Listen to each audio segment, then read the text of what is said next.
the good and the good and the good life. We put the So yan, magandang araw ulit sa inyo lahat mga katek, and welcome back again to our channel, no? So muli po ako ay nagbabalik para sa panibagong video na naman. And yung topic pala natin sa araw nito mga katek ay makita nyo naman sa ating thumbnails again, no? So yan yung topic natin. So bago po tayo magsimula sa ating video ay huwag natin kalimutan, no? Nabatiin yung ating mga solid na mga subscriber, solid supporter at saka mga bagong subscriber. So shoutout kay Ronald Wans, Ronald from Capiz, shoutout. Darwin Cagas, bagong subscriber natin, shoutout sa iyo bro, maraming salamat.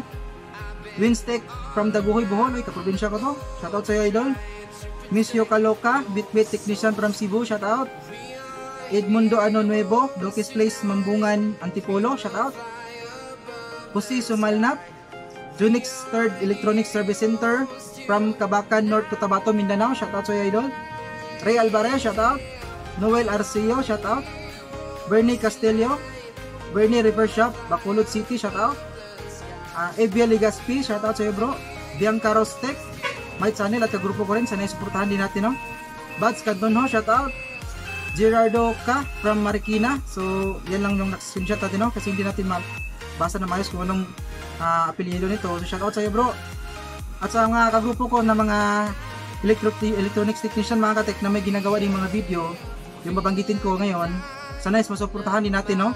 Kasi meron din silang mga ginagawa na mga repair tutorials para sa atin. So sana supportahan din natin, no? Shoutout kay Lokban Electronics, GNB Tech Electronics, Sershi Tech, Beans Tech, GPR Tech Vlog, Giga Tech Ideas, Jos Electronics, Elboy Rodriguez, at kay Sansigo Electronics. So yung mga iba naman nating mga kaibigan doon sa ating kagrupo, no? So bali sa next video na lang natin kayo shoutout mga idol, para hindi na tayo mahabaan sa ating video ngayon, baka mamura naman tayo ulit, no? So simulan natin tong video natin mga katek.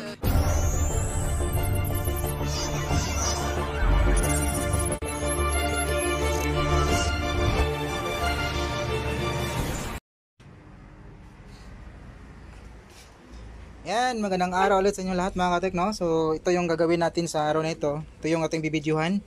So ito pala ay nagawa ko na to dati, yung kung na-remember nyo ng ating TCL, no? Na 32-inch TV, LED TV.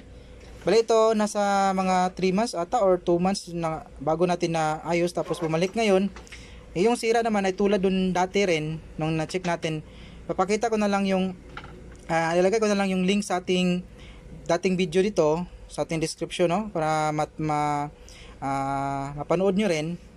Kasi ito, bumalik siya. Dito ko lang matansya mga katik kung kailan or yung video natin na na-upload at saka ilang buwan ata yon, tapos ngayon bumalik. So tansya ko lang sa mga 3 months or 2 months ata. So bumalik yung problema, no? Same pa rin. So testing natin mga katik para makita natin yung problema naman ito. Yan. So ito may standby siya. Pindutin natin yung kanyang dito para sa likod, no? Yung kanyang power button nandito sa kabila pala. O ito, yun mga katek, dito sa kabila yung kanyang power button. So pindutin natin ngayon yan. Tingnan natin, o yun, nagkukulay green. So it means na-oscillate na siya. Tingnan natin. So yun, kung napapansin nyo mga katek, no? Ulit, yung problema nito, ayan, backlight ulit. Ito din yung problema, or akala ko parang siguro yung hindi ko na napanood yung ating previous na video, no? Siguro yung may lalabas na picture tapos may Pinsonic na lalabas na logo tapos biglang bagsak ulit. Ito ngayon, nung chinek natin, bubunutin mo natin, no? Ayan, standby. Tapos pindutin ko yung kanyang button dito sa likod, no? Yung kanyang power button, ayan. Nag-oscillate na siya, kulay green. Yan, tingnan natin, no? Ayun, meron siyang may mga lines dito sa bandang ibaba, pero wala tayong makitang logo. So siguro ito rin yung problema dati, no? Ayan. So tingnan lang natin mga katek, bubuksan natin to, tapos tingnan natin yung loob para ma-recognize natin yung ating dating ginawa, no? Kung saan tayo anong ni-refer natin doon, or para malaman natin kung saan tayo magsisimula sa ating pag-troubleshoot ngayon. So ayun, backlight na siya mga katek, oh. Ayan. So buksan ko na mga katek, no? At ipopost ko muna yung ating video ngayon. So yun mga katek, bali nabuksan ko na tong unit ngayon. Ito siya. So ayan, naka-recognize ko na ito yung ating dating gawa na first natin pag-troubleshoot nito ay ginawa na to ng ibang technician, tapos napunta dito sa shop, ni-repair natin at nagawa naman natin, no. So ito, yung ginawa ko pala dito mga katek dati, yan, yung kinat ko dito kasi nag-appear yung logo niya tapos biglang bagsak yung CKB 2, tapos yung kanyang pares naman na CKB B2. So ito ngayon, nilinisan ko na, no, kasi meron siyang mga alikabok na rin, medyo matagal na rin siguro to, no, hindi ko lang matansya kung kailan, ilang buwan na nakalipas bago na rin natin na repair. So ito, ulitin ko na lang mga katek, no, yung mga dot dito hindi na masyadong makita yung mga dot niya yan kasi nagawa na rin, kaya yan. Pati ito lang kanyang mga dot na kulay bilog-bilog na ito, kulay gold. Ito yung kanyang label dito sa banda, no.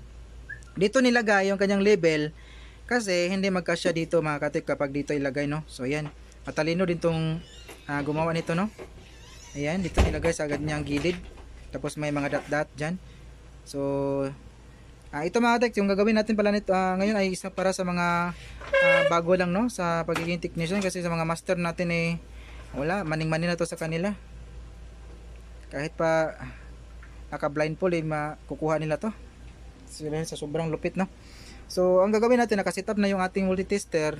So i-check natin mga katek ulit. Yun naman ang standard na pag-repair, no. Check natin ng mga voltahe kung anong meron at saka ano yung mga nawala na voltahe, kasi wala naman siyang display, backlight lang. Naka-backlight lang siya. Tapos meron mga lines sa bandang baba, no. Ayan, so saan ba natin saksak? Dito na lang. Yan, saksak natin yan mga katek, no. Tapos ayan, kulay red. So pindutin natin yung kanyang button dito, power button. Ayan, magkukulay green yan. Ayun. So makita natin dito, ayun, umilaw naman yung kanyang backlight, no. So ito, check natin to. Baka naman may nawala na voltahe, no. So pandarin natin yung ating yan para makita, no. So check natin yung kanyang BA na 12 volts kung meron ba.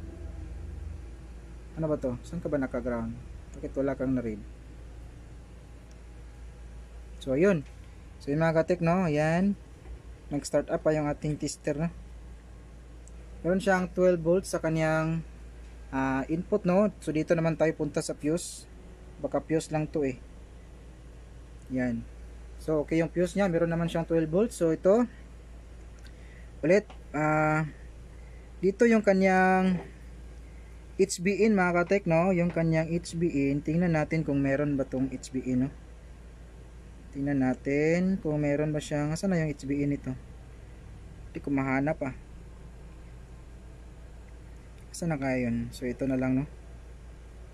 So yun, ito yung kanyang HBin mga katek. HBin na pumapasok dito sa ating DC-DC IC, no. Napaka-importante nito mga katek kasi kapag walang supply yung ating DC-DC ay talagang hindi talaga mag-oscillate, no.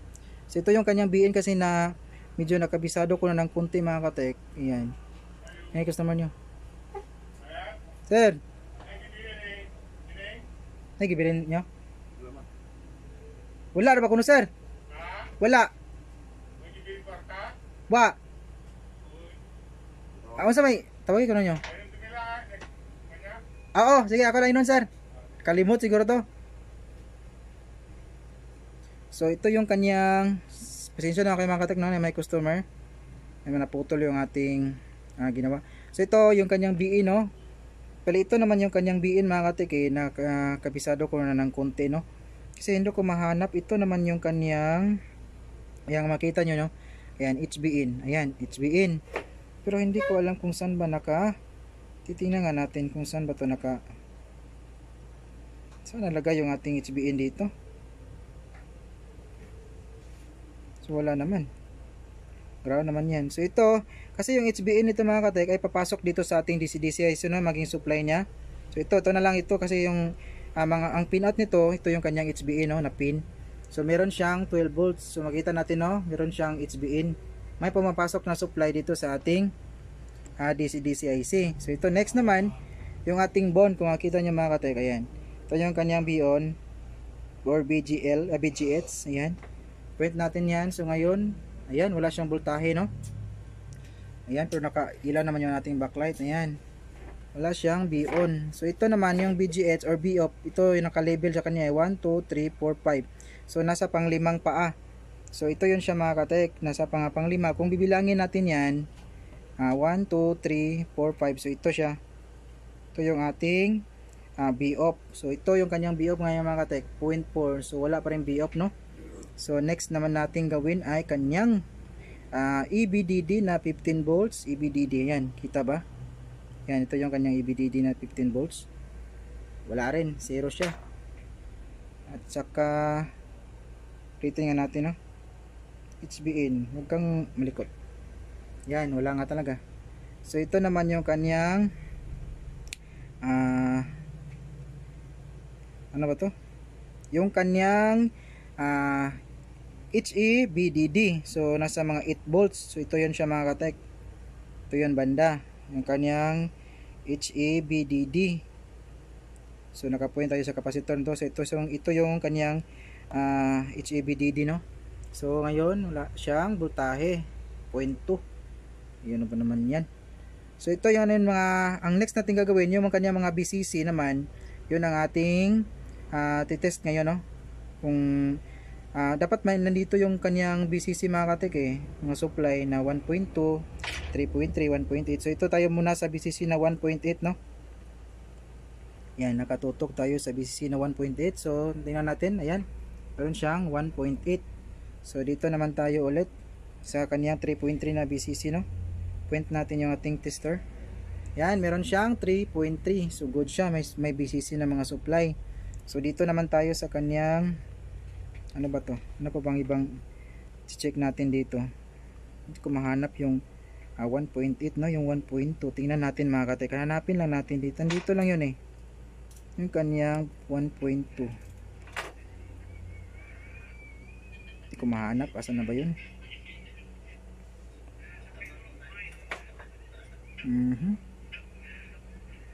Saan na yun banda?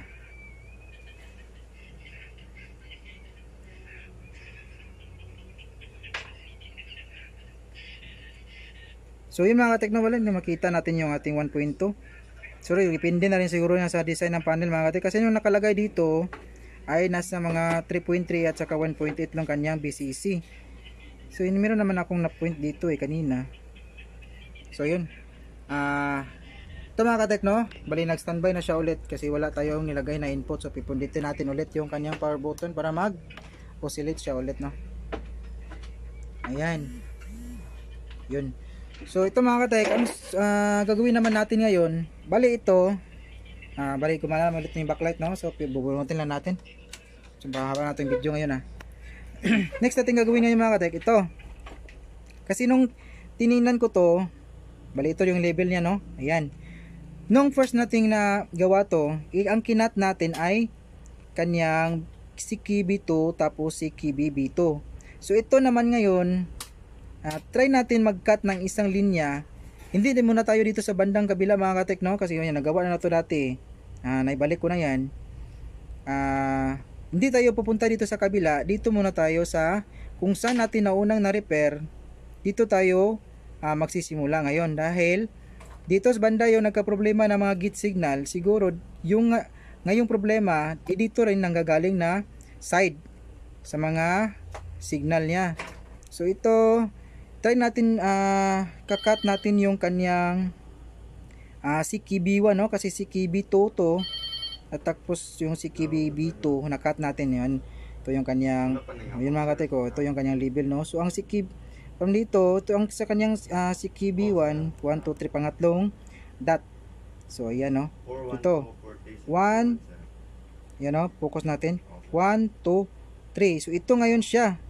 So naibalik ko naman to dati mga katek kasi nga na wala pa ring nakuhang ano ba yun? Wala nakuha tayong display, no? So binalik ko siya tapos kinat ko yung si KB2. Ayun, gumana. Tapos kinat natin yung pares na si KBB2, gumana siya. So ito naman ngayon, kakat natin to ulit. Kakat natin tong si KB1. Baka ito naman yung nagluluko na gate signal, no? So yan mga katek, post ba natin to or hindi na? So cut lang natin, no? Ito yung mahirap mga katek. Wala kang cameraman, no? Kasi si Ninyotik busy rin. So ayan, ito yung ating ano ba to, ikakat lang natin ito mga katek, no? Hindi naman makita. Gusto ko sanang ipakita so ko na ikat ng klaro, so ipapakita ko na lang, no, para hindi naman tayo makatanggap ng basher nito, baka mabash na naman tayo mga katek.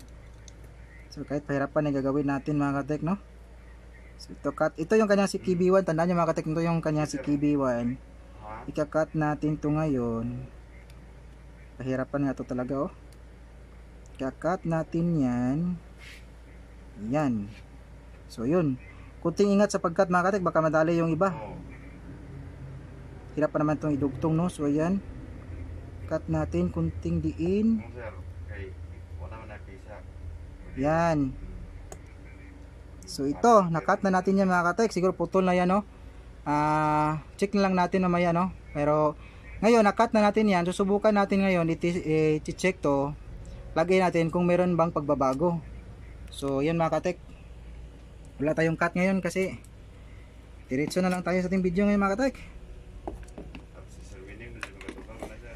Yan, magkaalaman na. Ito yun, no, na cut na natin yung kanyang si KB1. Hindi talaga ma-focus yung ating camera, no. So ito, ipapoint ko na lang ulit, no.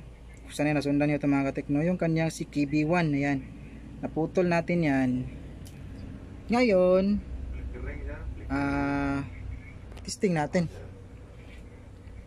Sige, ito na, saksak na natin mga katek, no. Yan, saksak na siya, naka standby. Pindutin natin yung power button.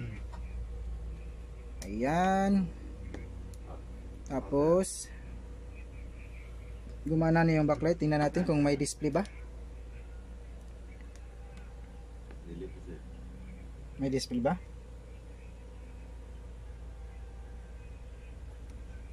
O yun, yun mga katek, nagka-display na siya nung nakat natin yung si KB1. O yun, nagkukulay, nagka-display na siya, kaso lang yung display na ito, tingnan nyo katek, nagdo-double image, tapos nagpi-freezing, no, medyo nahuhuli pa yung kanyang no signal. Ayan, nagdo-double image siya, tapos yung kanyang clarity pangit. Yan, linearity na yun, bago-bago yung kanyang, o yun, itsura mga katek, luminaw, tapos may vertical bars na naman sa horizontal bars dun sa bandang itaas. Ayan, naging normal siya ulit, tapos pabago-bago, no. So ito ngayon mga katek, kung i-check natin yung kanyang B-on at saka B-off, EBDD, HEBDD, siguradong mayroon na tong voltahe, no. Pero bago natin check yun, bali no, cut natin yung si KB1, lumabas yung display niya. Ngayon naman susubukan natin i-cut yung kanyang pares na CKB B1. So ito naman, bunutin muna natin, baka kasira tayo, no. Baka hindi na natin to magawa pag may na short tayo na linya. So ito ngayon siya, yung CKB1. Ayan, nakat natin ito. Yung pares naman niya ay, ayun, pumapalya na itong kamay, no, CKB B1. So magkatabi lang, no, pang-apat na lines na bilog-bilog. Ito yung kanyang CKB B1. So ito, tingnan natin ulit. Ay, nangangalay na yung kamay natin. Ano ba naman to? Ayan, no, napakangalay talaga. So ito siya mga katek, no. 1, 2, 3. Ano ba to? Tingnan nga natin ulit. So ayun. So ayun nga mga katek, no. Bali ito, nakat na din pala natin itong dati, no, yung kanyang CKB1 at saka CKB-B1, tapos binalik natin. So ito ngayon, ito naman yung ating puputulin ngayon. Puputulin natin ulit itong kanyang CKB-B1. So ito siya mga katek. 1, 2, ano ba to? 1, 2, 1, 2, 3, 4. So ito siya mga katek, ito. Kakat na natin to, magkatabi lang to sa CKB-B2 at CKB-2, no. Yan, CKB-B2 to, tapos ito yung CKB-B2, yung nakat natin, dalawa na yan, tapos magkatabi yung kanyang CKB-B1. So kakat natin ulit yan mga katek, kung magkaroon bang linaw yung ating picture, no. So ngayon mga katek, kasi hindi ko pa nalinisan, sige, diretso na tayo para pahirapan na, magkaalaman na to, bahala na si Batman. Kakat natin yan, yung kanyang si Kibi B1. Hindi naman tayo maala pag nakat natin yung katabi nito mga katek, kasi yung dati na naman natin nakat yan ng unang-una, no? So ikakat natin yan yung ano ba yan, tumulas pa yan, no? Yung si Kibi, sana makat natin to na maayos mga katek, no?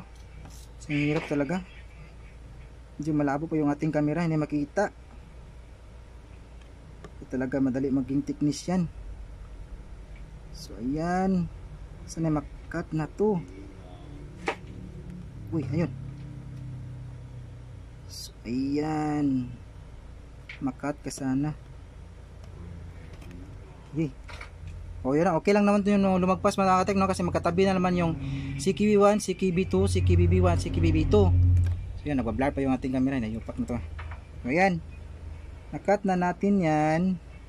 So ngayon, check natin, no, kung baka luminaw na yung ating display. Baka naman hindi, papahiya tayo ulit. Ano ba naman yan? So ito, saksak natin ulit, no? Yan, standby. Pindot tayo ng button. Yun, nagka kulay green, tapos nabusilit siya. So, tingnan natin ulit mga katek.